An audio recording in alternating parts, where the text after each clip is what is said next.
Ladies and gentlemen, I cordially thank you with the utmost sincerity for the honor you have conferred upon me.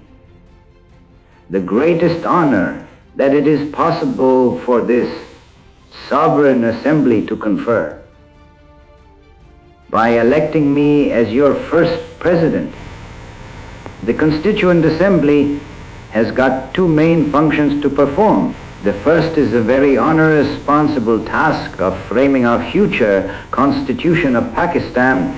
We have to do the best we can in adopting a provisional constitution for the federal legislature of Pakistan.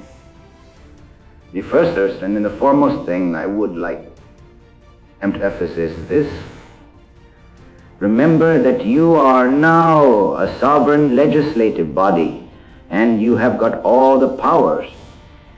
You will no doubt agree with me that the first duty of a government is to maintain law and order so that the life, property, and religious beliefs of its subjects are fully protected by the state.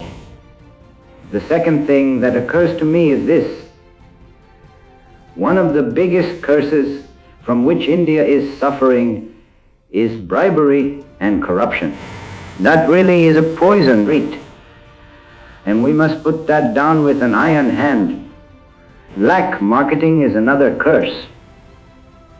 A citizen who does black marketing commits a greater crime than the biggest and most grievous of crimes. The next thing is the evil of nepotism and jobbery. This evil must be crushed relentlessly. Any idea of a united India could never have worked, and in my judgment it would have led us terrific disaster. And maybe the view is correct, maybe it is not. That remains to be seen. Now, if we want to make this great state of Pakistan happy and prosperous, we should wholly and solely concentrate on the well-being of the people, and especially of the masses and the poor. And we should again to work in that spirit, and in course of time, all these angularities of majority and minority communities. No power can hold another nation, and especially a nation of 400 million souls in subjection. And nobody could have conquered you. And even if it had happened, and nobody could have continued its hold on you for any length of time but for this. Therefore, we must learn a lesson from this. You are free. You are free to go to your temples. You are free to go to your mosques or any other places of worship in this state of Pakistan.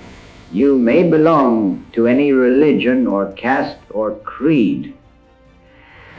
That has nothing to do with the business of the state. No, I think we should keep that in front of us as our ideal, and you will find that in course of time, Hindus would cease to be Hindus, and Muslims would cease to be Muslims. Not in the religious sense, because that is the personal faith of each individual, but in the political sense as citizens of the state. Well, gentlemen, I do not wish to take up any more of your time, and thank you again for the honor you have done to me. And I shall always be guided by the principles of justice and fair play without any, as is put in the political language, prejudicial, in other words, partiality or favoritism. My guiding principle will be justice and complete impartiality, and then I am sure that with your support and cooperation, I can look forward to Pakistan becoming one of the greatest nations of the world.